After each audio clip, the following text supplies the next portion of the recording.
Donc pour moi, la cybersécurité, c'est l'ensemble des systèmes d'information qui vont faire en sorte que on va faire fonctionner notre collectivité, que les entreprises vont fonctionner.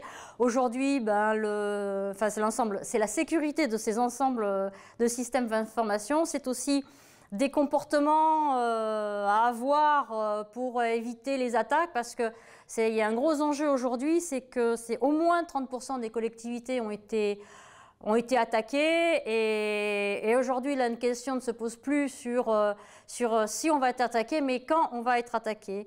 Donc l'enjeu d'aujourd'hui, c'est de se préparer, parce que quand on a été attaqué, alors il y a plusieurs soucis, bien sûr, ça peut être un rançongiciel, ça peut être autre chose, mais déjà on ne fonctionne plus et ça peut durer très longtemps. Il y a des collectivités qui restent des mois sans pouvoir fonctionner, donc c'est des services internes, mais des services au public qui sont arrêtés. Pour des communes, ça peut être des communautés d'agglo, ça peut être l'état civil, ça peut être la gestion de ces cimetières.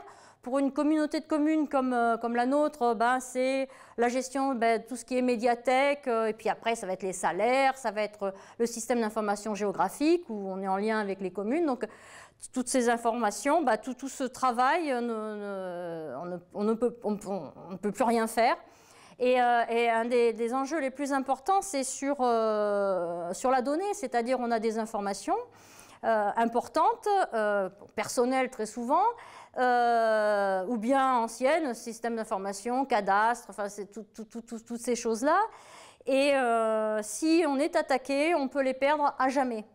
Et c'est le plus grave, parce que perdu à jamais, en termes de confiance, en termes de récupérer, on ne peut plus, donc il faut repartir de zéro. Donc, et c'est perdu à jamais pour la collectivité, mais c'est pas perdu pour tout le monde, parce qu'en plus ces données en général font l'objet d'un marché très lucratif, et c'est d'ailleurs pour ça énormément que ces aspects financiers, je vais dire, que les collectivités, les entreprises sont attaquées.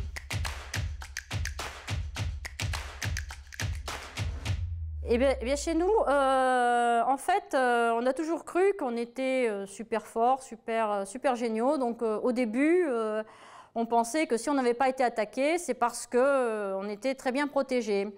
Et puis, on a commencé à voir autour de nous des exemples d'interco, d'hôpitaux et tout ça qui étaient attaqués. Et est arrivé, c'est une chance pour nous, honnêtement, le premier France Relance de l'État qui nous permettait qui nous a permis d'avoir 100 000 € de la part, donc, via l'ANSSI, l'Agence nationale pour la sécurité des systèmes d'information, pour établir un diagnostic.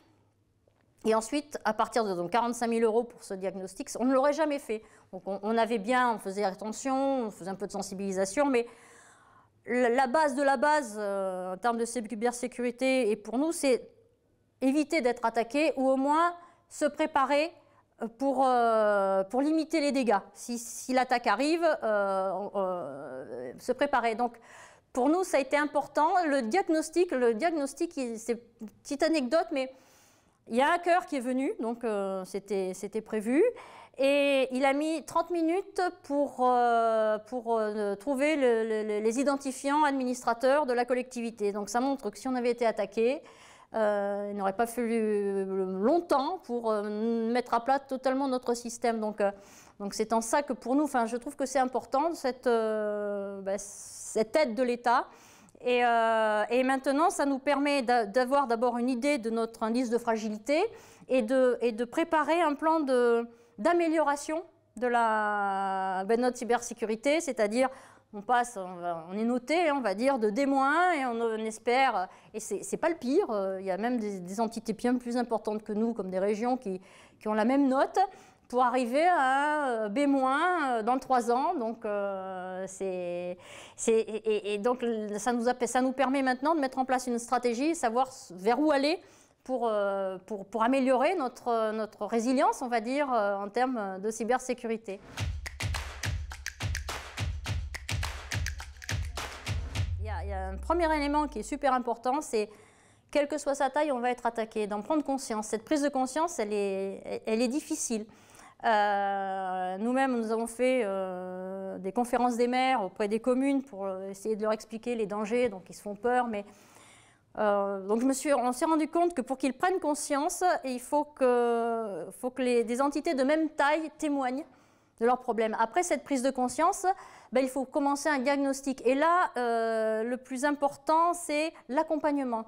Parce qu'elles n'ont pas forcément les moyens techniques pour lancer un diagnostic et puis pour se lancer tout court dans une démarche de cybersécurité.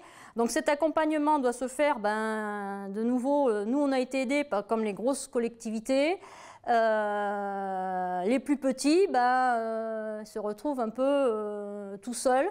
Et donc, il y a l'intérêt de la mutualisation, ce qui se passe aussi de beaucoup de territoires. Il y a eu un second France Relance qui a permis aux OPSN, les opérateurs de services numériques, de proposer des solutions mutualisées, donc de parcours cybersécurité pour les intercos.